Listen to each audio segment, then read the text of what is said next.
Good evening, everyone.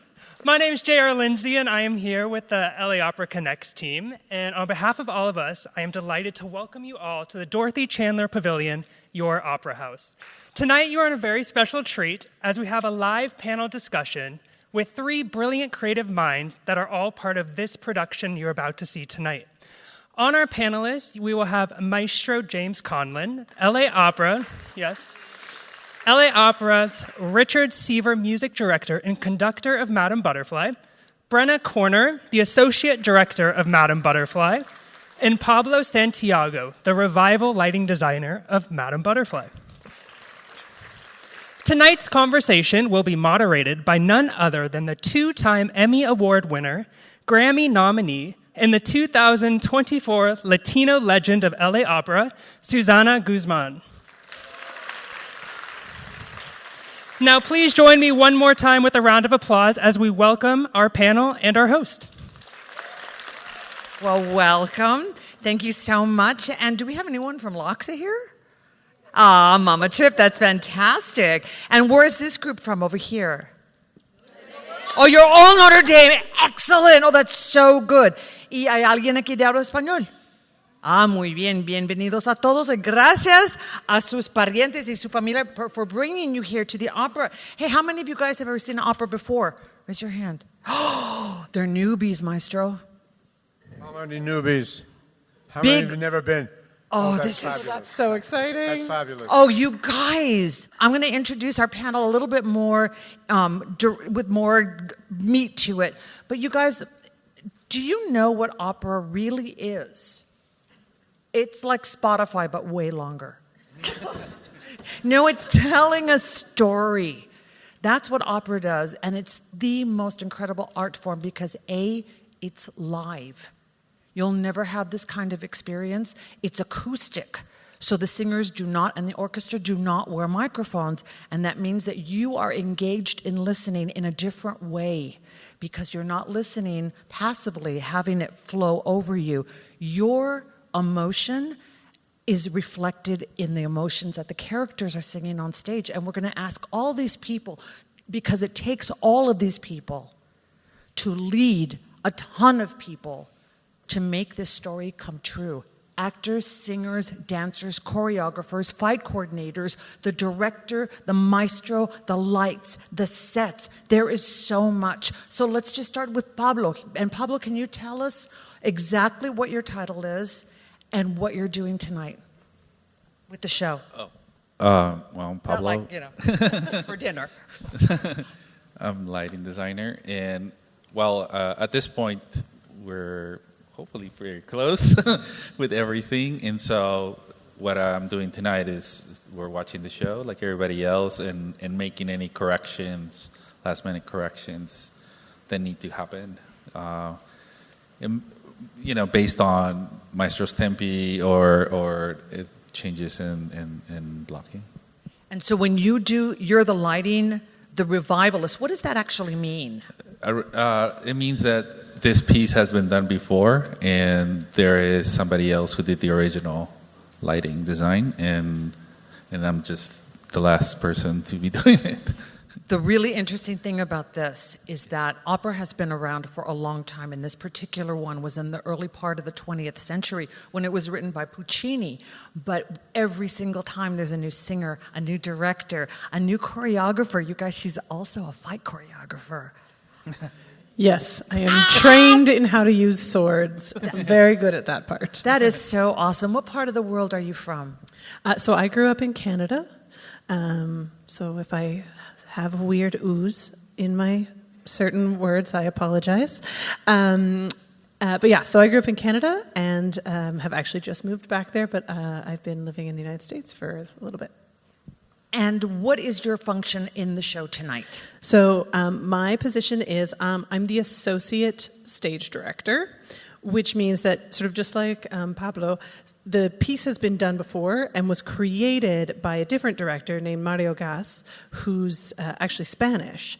Now, Mario didn't come with the production, so instead I'm entrusted to remount his vision and recreate and adapt the piece for you guys, for a new audience, and for a slightly new time in the world, because the last time they did this was a couple of years ago, and we as audience, it changes a little bit, right? I mean, what's cool is just slightly different, I think. That's my guess. Yeah. Excellent. And Maestro, how do you keep track of how many butterflies you've conducted? Oh, that's easy. Yeah, I do. Yeah. But first of all, what does conductor do? By the way, but the reason for this strange dress, I'm wearing the bottom of what are called tails. Those are the ones that make you look like a penguin. We used to do all of our performances with the orchestra with tails. That's a white tie and a vest, and these black trousers you see, they have a stripe on them. Now, I don't walk around the streets like this usually, but because we put that on for the opening night of the season, which is Saturday night. But because they are filming tonight, because we have a simulcast on Saturday night, and if you feel like watching that, just run down to the beach. It's all out in Santa Monica. On the pier? Oh, it's on the pier. So it's going to be live on the pier. So anybody who feels like going out there, or can get someone to take you out there, you can see it again. But anyway, since we are filming it, we're doing a backup tonight. So I have to be dressed tonight as I will be dressed on Saturday night, and that will be with the tails. That's the long ones and the vests. However, most orchestras have gotten away from it in modern years, and so are we now. So it's only opening night, and then after that, frankly, I can show up in just about anything. But I like black shirt. I can have a black shirt with an open collar. I can wear just a normal suit with a tie. There's any way. It doesn't really matter because your job is to conduct. And I mean, do some of you have you had a chance to play in a band or a string orchestra? How many band people play? So you know what a bandmaster does. It's a little bit like that. We beat time, but we actually have to do a lot more than that. And your job when you're conducting an opera is you have to coordinate sound from and as it was already said, it's all live. It's all happening from below you, which is the orchestra, which we're all in what's called the pit. And then there are singers on the stage who are also acting and moving around. There's a chorus that moves around. So it is actually technically very, very, it's a harder job to actually conduct an opera than to conduct a symphony orchestra. People sort of think it's the other way around. That's wrong. It's harder to do an opera because there's so many moving parts. That's why I like my life, because it's so interesting. And of course, you have to have a feeling for the theater, you have to have a feeling for languages, you have to have a feeling for the human voice, because the human voice is the center of the operatic art. He's going to stand on his feet and tell everybody what to do for how long is a piece? About 2 hours, 20? Yeah. Each act, it's in 2 acts. The first act is about 50 minutes. The second act is a little over an hour. So yes, that's what I'm going to do.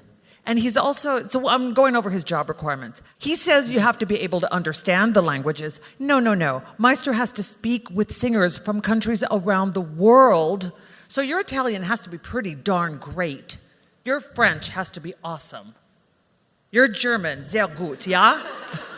Are you trying to embarrass me? Yeah. Well, I happen to yes, they're good, but I happen to love languages. So for me, it's like music. It's a sound. It's beautiful sounds. It's interesting how it gets put together. I bet you a lot of you speak more than one language, right? So most of the languages of the operas that I conduct, Italian, French, and German, and then of course English. And then there's an English and American, but I speak American. But and then there's great Russian operas and great Czech operas in particular. But I don't speak them well. I don't speak Czech at all, and my Russian is sort of primitive. So, but I love that. You don't have to do that. I mean, there are conductors that don't, but I happen to love languages, so. So this is the most important question for all three of you. When you were in high school, did you believe that you were going to do what you're doing right now? And you guys, wait, I got to do a commercial for all of these people here. You are looking at world world-class talent right here. And when I mean world-class, it's not just a turn of phrase. These are people, if you happen to be in France, if you happen to be in Germany, yeah, or Scotland, and you could look into your, or Canada, you could look, or Mexico City, you can look in your program, and it might be that they're doing a show there because opera is an international art form. That means all the countries around the world, but they all started somewhere when they were your age. That sparked that creativity. Maestro, what was where did that spark happen to you? Well, I don't, first of all, if you excuse the way I speak your language, I was born in New York, so you think you have funny words. I'm a New Yorker, but I came out here, almost 20 years ago. And I was not just, I was one kid in family of 5, no musicians in the family at all. And by accident, I went to the opera when I was 11 because my best friend was the son of German immigrants, and his mother had started an opera company in Queens, New York. And she had 2 principles. One was that she didn't think you should have to go all the way into Manhattan if you lived in Queens to the opera, because in Germany, every little city had its opera company. And then in her day, no longer, but in those days, they translated all of the operas into German, and so she thought all of the operas ought to be in English. So based on those 2 principles, she started an opera.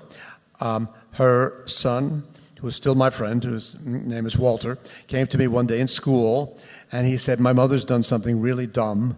He said, she started an opera company, and she's insisting that I go. And I said, I will only go if I can bring a friend and if I can sit in the front row, so will you go to the opera with me? So I said, well, I don't know. I got to go home and ask my mother. So I went, fortunately, my mother she just brightened up. She said, oh, that would be wonderful. I used to like to go to the opera with your father before we had all of you kids, basically.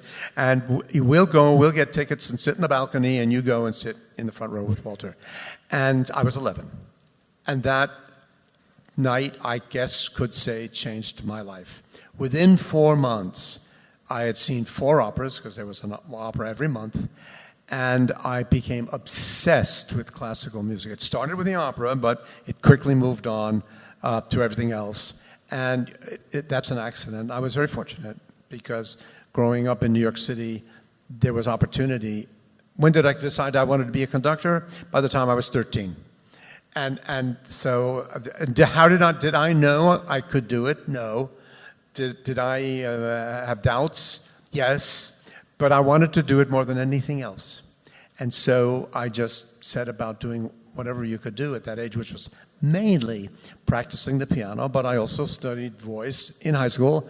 And I think Adam and I went to the same High School of Music and Art. If you've ever seen Fame, there's a movie. I don't know if you've seen it. It's a little exaggerated. We weren't really like that, would you say? Yeah, some of us, yeah, some of us. But that was the same high school. And I was very lucky to go there. And then I went to Juilliard, and I was very lucky to go there. So I think the lesson just for here is when you hear something or see something that ignites a little ember inside of you, follow it through and see if there's a passion. Now, Maestro, do you mind my asking how long you've been doing opera and conducting on this level? Well, I actually conducted my first opera when I was 21, which means 10 years after I saw my first opera. And I've been doing it ever since. Wow, that's fantastic. And I hate to tell you, I don't want to tell you because I don't want you to dislike me, but I'm a certain age, and I've been doing it for half a century, so more than half a century. So there you are. That's amazing. Bravo. Brenna, how about you? Where did you find that spark? What is the arc of your spark? Well, I always loved theater, and I thought, oh, what a cool idea to be able to tell stories. I thought that was really what I was interested in. And then I went to New York, and I saw my first Broadway musical, and I thought, no, just kidding. I want to tell stories in music. And I actually ended up, I was very lucky. I got a position for a summer when I was in high school, and I went to England, and I studied Shakespeare in England. And then I was like, oh, I really don't know what to do. I love to sing, but I love Shakespeare. And I don't know what to do. And I came back and I was very torn. And I was working with a teacher, a singing teacher. And she looked at me and she said, you know, opera is Shakespeare and musical theater at the same time, right? And it had never occurred to me. Opera is the music, the storytelling that if any of you guys have seen who has seen a musical? Okay, right. So, right, like they all break into song and it's all like slightly extra because we don't generally tend to sing our feelings in the middle of the day. In our minds, we totally do, and that's why it works. And opera's just like that, but it has the drama, it has the poetry, and it has the sort of characters that existed in Shakespeare. And so I was enamored with it, and so I actually went to school to perform. And while I was performing, I was in a car accident, and it paralyzed my voice. And so I couldn't sing anymore. And so I had to figure out how I was going to keep being part of this art form that now I had sort of totally fallen in love with. And because I had all this theater training, I started getting opportunities to work with singers because I had theater background. And that's sort of how I came into directing, was simply because it was the way that I could keep working in this art form that I had so totally fallen in love with. So yeah, the one thing I would say is that like you will make all sorts of plans, and life is all the other stuff that happens. You know what I mean? And it's okay. It'll work out. At least all I can say in my case, it did. That's super exciting. Pablo, where's you're the arc of your spark? Well, the joke of what you say, right? If you want to make God laugh, tell him your plans. For me, it's not a direct path at all. I grew up in southern Mexico, and there wasn't any theater or opera or anything. I wanted to be a soccer player, and eventually moved to the States. My mom is from Minnesota, and after my parents divorced, she moved to San Diego, and soon after, all us kids came with her. So I went to high school there, went to college at UCSD, and I really didn't know what I wanted to do. And eventually, I took a film appreciation class, and the way the teacher sort of spoke about film just made me realize that storytelling was kind of what I wanted to do. So I studied film, moved to Los Angeles, worked in the film industry for about 20 years. And all the while, I was doing lighting and film, and people started to ask me to do lighting for dance. And I was like, I don't know anything about this, about the live performance. But people would say, like, well, you're the right price. You're free, so you're going to be doing that.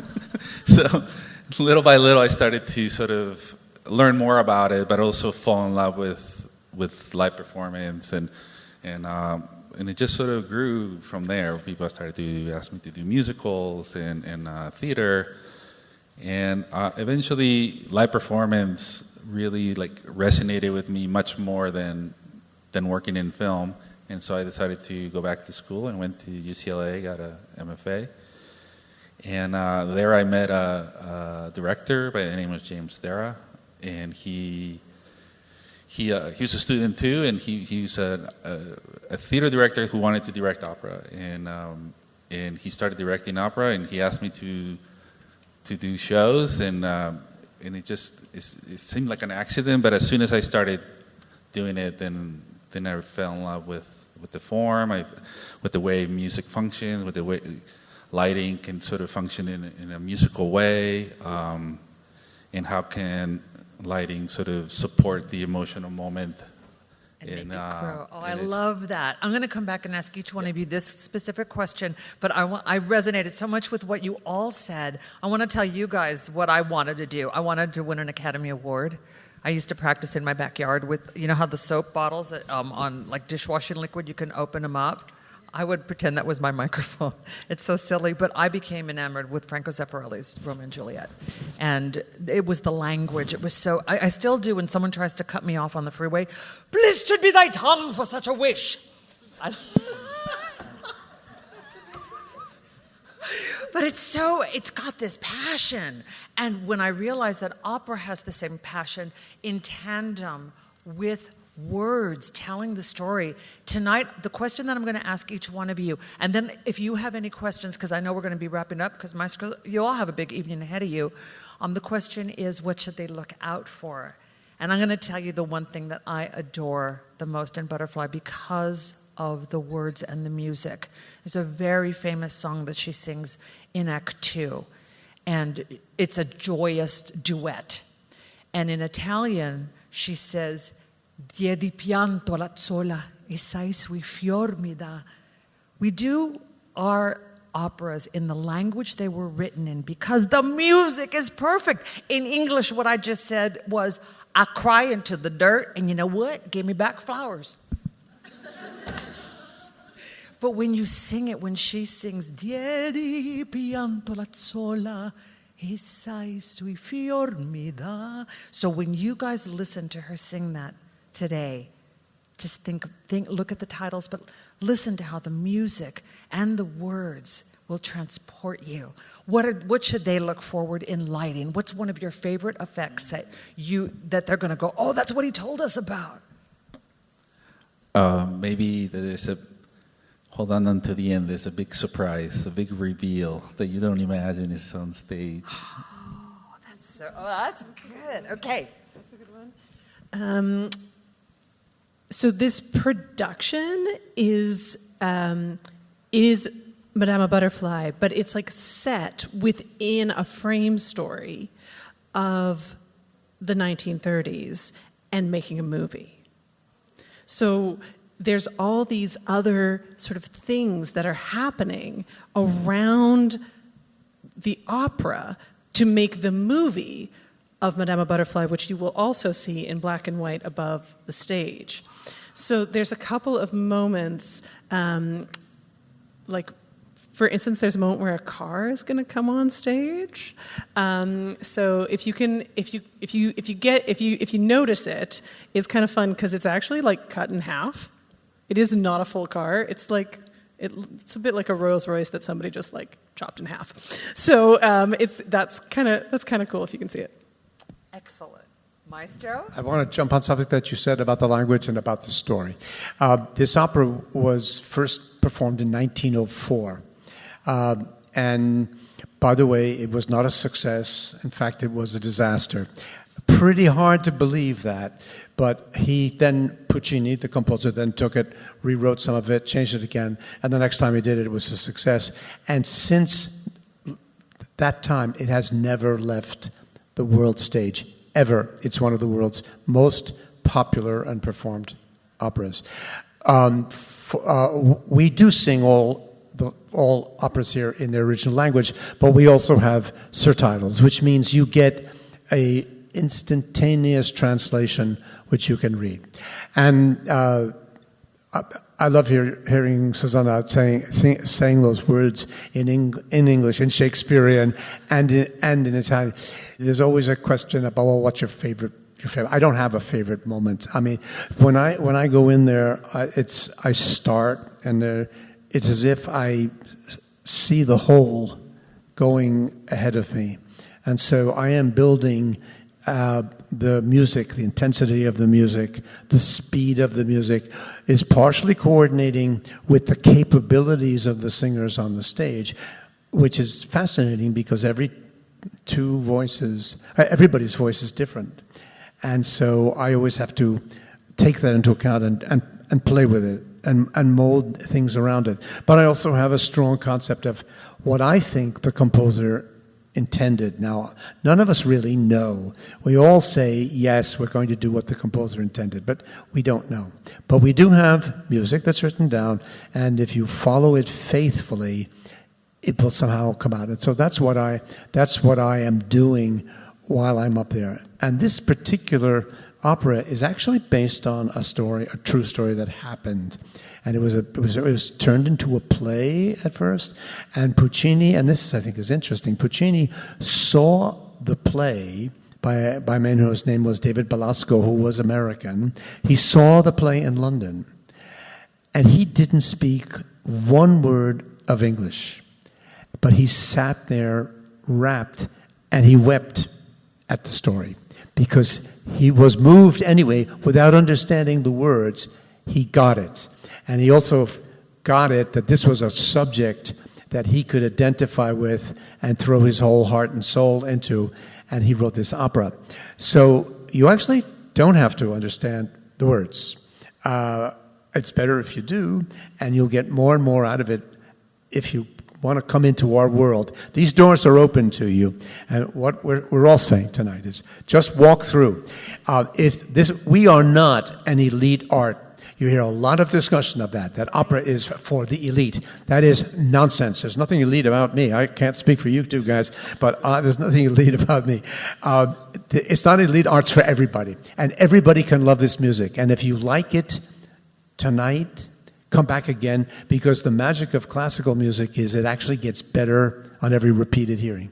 And if you don't like it tonight, come back anyway, because you may get it. It may hit you more the second time when you get into the vocabulary. So we want you. These doors are open and they're for everybody, and we want you to love it because it's a passionate art. I found my passion when I was 11, and I knew what I wanted to do with it by the time I was 13, and it's lifelong.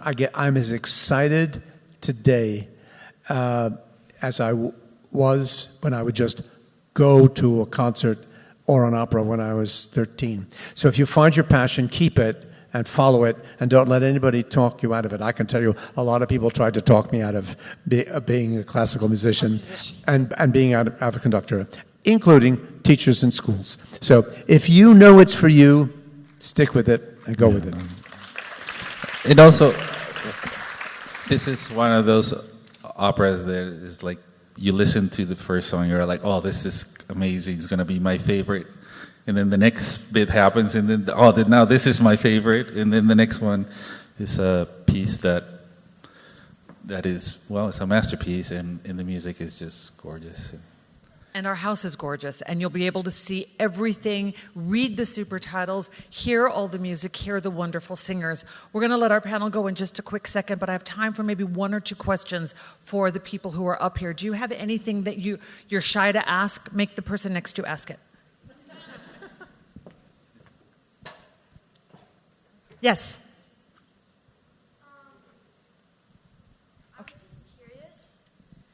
I was just curious, what's it like in the pit? Like, can you see like the opera, or do you just mainly hear it and then like have like audio cues or whatever? What a great question. Well, I wish I could invite you all down to the pit. That would be great. It's one of the places in the world where I'm the happiest because I'm right in the center of the sound. I can hear what's coming from above. I can hear what's coming from the level I'm on, down in the pit, and I do see everything. I've got my eyes on the stage the whole time, and even when I'm looking at individuals in the orchestra, because I have to do that, a lot of things are done conducting with eye contact.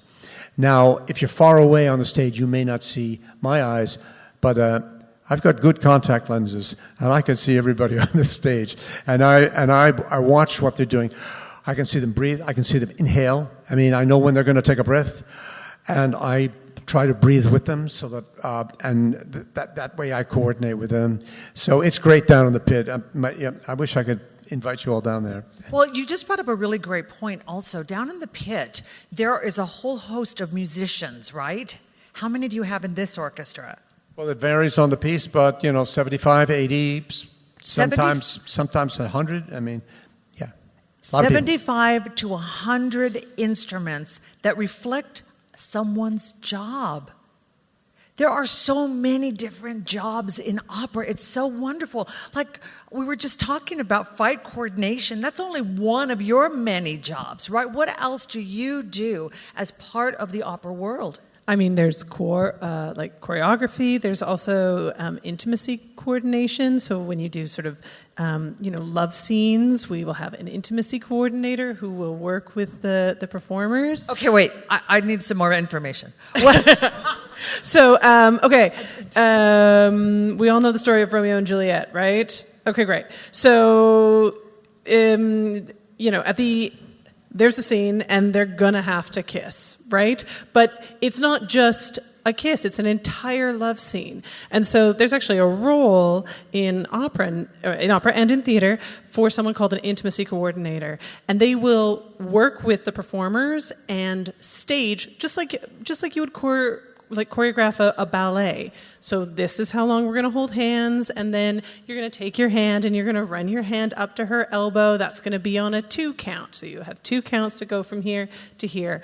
And it's all ways in which we're playing pretend, right? Like, we're all clear. This is pretend. None of this is real, but we want it to feel real on stage, but we need to make sure that the performers are safe. So intimacy coordination is one of the ways that we do that. Just like with fight direction, again, you don't actually want the pointy stick to go into the other guy.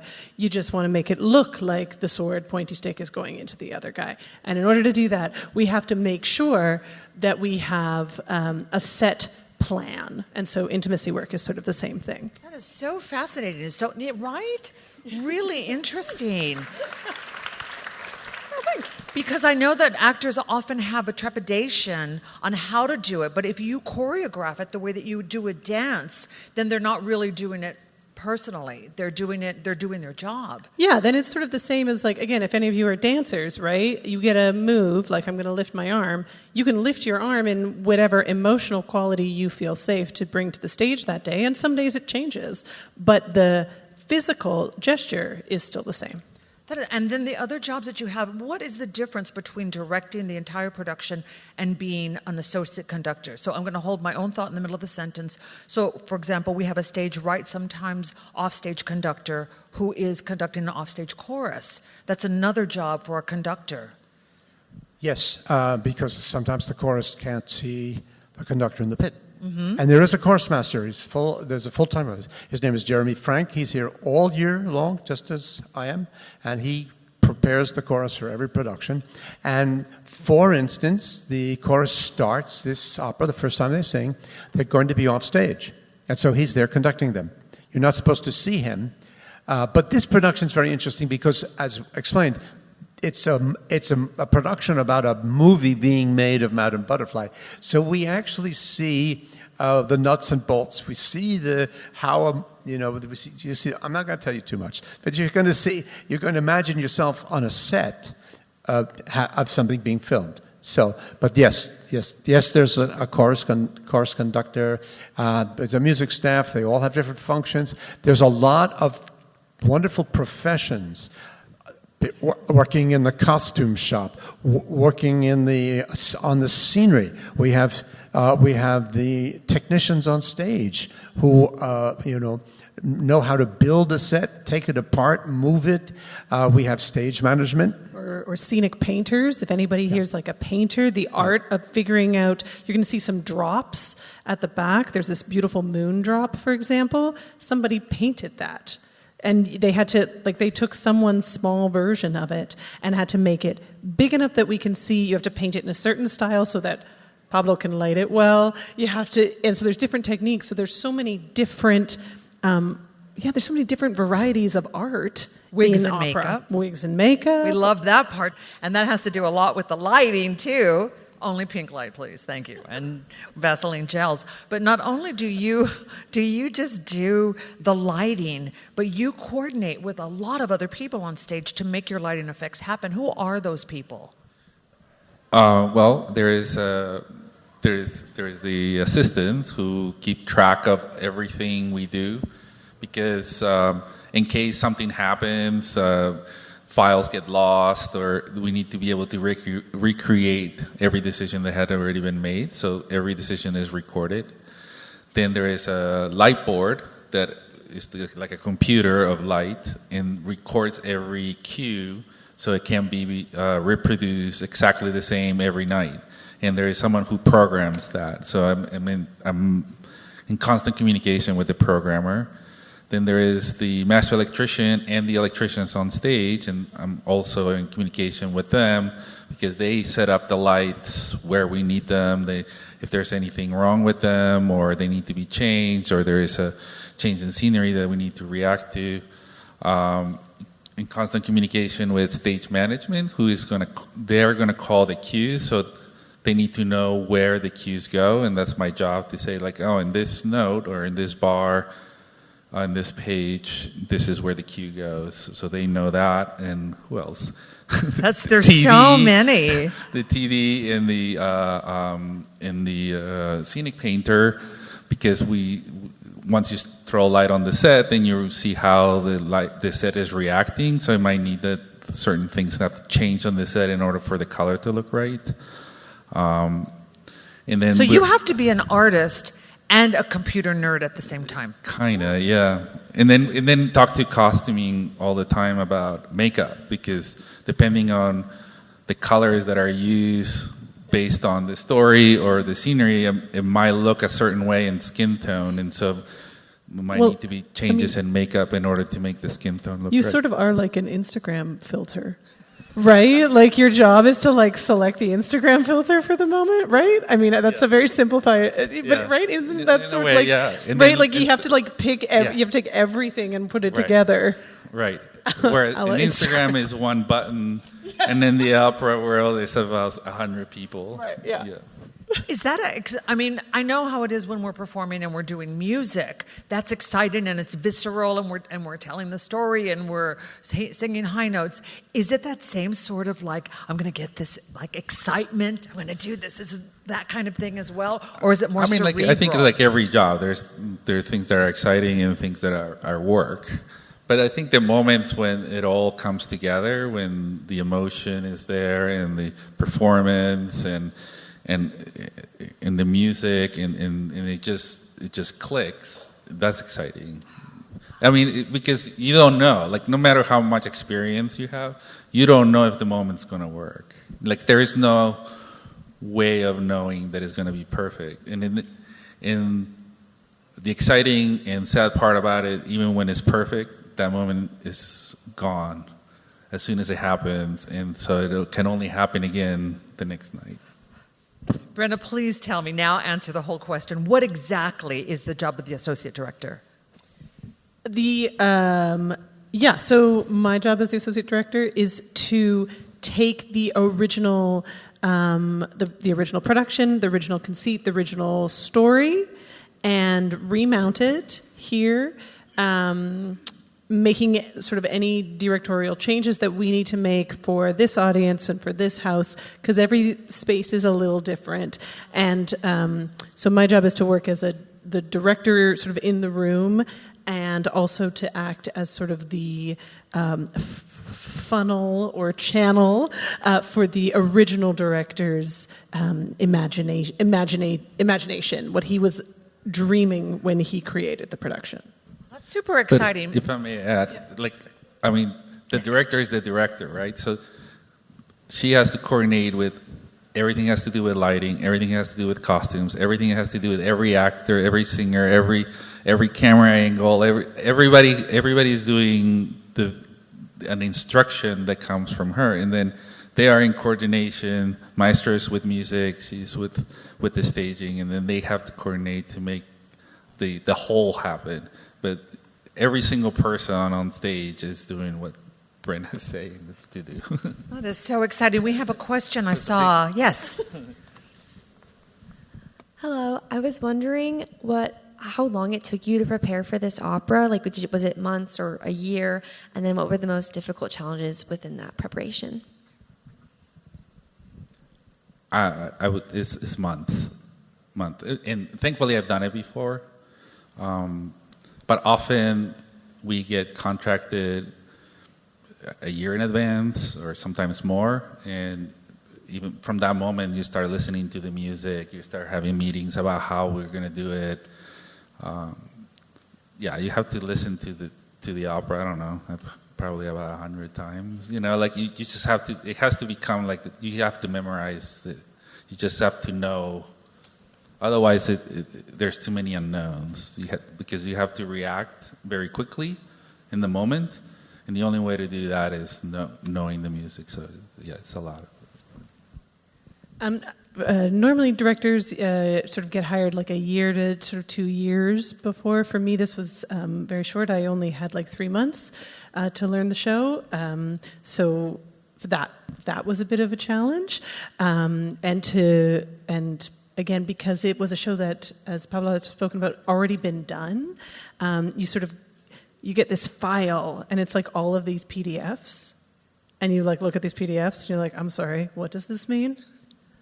I was like, so you sort of spend time having to parcel that out. So that was probably the trickiest part for me, just because it was so short. Maestro? Well, that's sort of not in the same category because I'm music director, which means I'm also responsible to Los Angeles Opera. I've been here, this is my 19th season.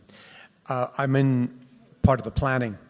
So sometimes we know 2 years in advance, sometimes we only know a year in advance, sometimes we know 5 years in advance. Certain plans have to be made way ahead. And I make long-term contracts, like several years, and I've renewed my contract several times. And actually 25, 26, that's in one more year, that's going to be my final year as music director, because that will have me 20 years, and I think that's a good round number. And now I want to hand over the reins to somebody younger and hopefully better or as good. And then I'm going to be what's called a conductor laureate. That's a sort of an honorific that I'll continue to be involved in the company, but I will not any longer have any responsibility for part of the planning. So it's a little bit slightly different, but it is very similar to what Brenna does with that production book. She's trying to reproduce what somebody else made up in a production. I happen to have seen this production in Madrid some years ago at the Teatro Real, and I loved it, and so that's part of the reason it's here. So she's looking at this instruction book and figuring out, that's what I'm doing with my music. I'm looking at this book that has a lot of notes in it, and those are the composer's instructions. How do you do this piece of music? If it's a Beethoven symphony or if it's an opera by Puccini, so we're basically doing the same thing. And that's basically what we do. I want to thank you so much for being here today. Can we give them a round of thanks? Thanks, guys. And I want to leave you with this thought. When Maestro comes out, you will see him, and you will see him with all the musicians, so you pretty much know and can see exactly what he's doing. But while you're watching the show, investigate with your brain. How are they doing that? Oh my gosh, this sounds so beautiful. Oh, the lighting looks so wonderful. This movement it looked like she really hit him. And listen for the things in the music that you understand, because there's so much in this particular Puccini opera that is accessible to you that you will love. And like Maestro said, come back and see us. You guys are family now. Enjoy the opera tonight, and thank you all for being here, and thank you all for being here.